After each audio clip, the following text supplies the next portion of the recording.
When Newcastle spend over £30 million on a midfielder most Premier League fans have never heard of, one question comes to mind.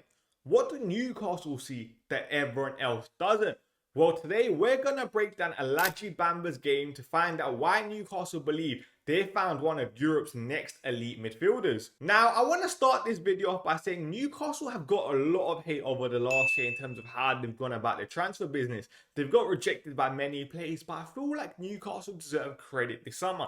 They're finally getting it right. You can clearly see for the first time in a long time, Newcastle have a clear transfer strategy.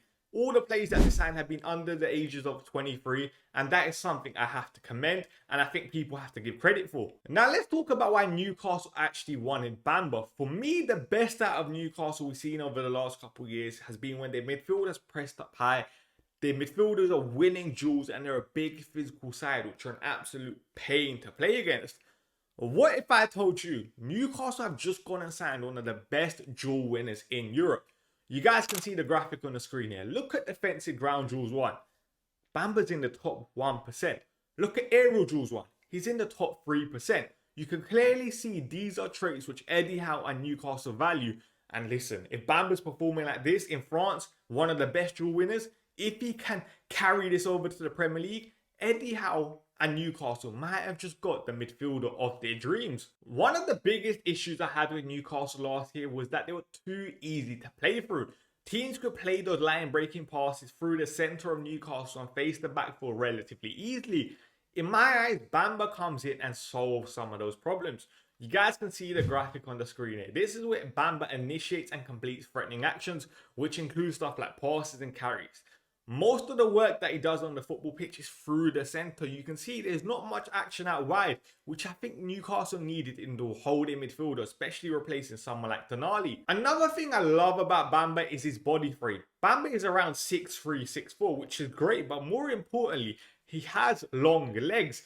This is very, very important because I feel like players that have those longer legs, it just makes it hard for the opposition to keep the ball off him and protect the ball because he can just make that tackle. He can make that interception. And you guys saw the graphic previously. He was in the top 4% for tackles and interceptions, which is great. But also, when he's coming into the Premier League, Bamba knows how to use his body. Of course, it's a limited sample size. He hasn't played a lot.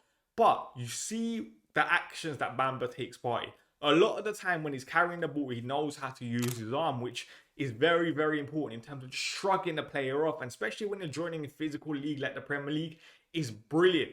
Another thing that Bamba benefits for with his longer legs is his big strides into space. He will help Newcastle defensively massively, which is something that they really, really needed. When I make these sort of videos, it obviously takes me a long time to research the player, analyze the player's strengths and weaknesses, and analyze the data. So first of all, make sure you guys give the video a like. But secondly, when I was doing all that, one thing shocked me. Now, when it comes to players with a bigger frame, a big emphasis on the physicality, you would think they're not as good on the ball. But Bamba is an exception to that rule. You guys can see this graphic on the screen here. This looks at progressive actions in Liga midfielders under the ages of 23. Who's second on that list? Yes, it's Bamba. Now, when it comes to these progressive, let's say, metrics, a lot of the time you would normally say they were weighted one way, whether it's through progressive carries or progressive passes. Bamba actually has a bit of both in his game. This graphic here looks at passes to the final third for, again, under 23 midfielders in Ligue 1. Bamba is first on that list, which is extremely, extremely impressive. So not only can he pass with and progress the ball, he can actually also carry the ball. This graphic here now looks at progressive carries for midfielders under the ages of 23. Bamba again is fourth on that list. So not only are Newcastle getting a well-rounded defensive profile, they're getting a player who on the ball can progress the ball through his carries and progress the ball through his passes. Now for me, Bamba is more of a controller sort of midfielder. He's not a deep line main playmaker, but he's very good at recycling play. I think this will benefit Newcastle massively, and I'm really, really looking forward to this signing. A player so young and raw is obviously going to have elements of his game that he can iron out and improve on. For me, when I watch Bamba play, there are a couple issues that I have in his game that I think he has to work on. The first of them being, I do think he mistimes his tackle a bit too much. He gave away a lot of fouls in Liga last year. That is something he needs to improve on. Another thing I have an issue with, or let's say he has to iron out, is his intensity at times could improve. And that is something the Monaco head coach actually pointed out last year.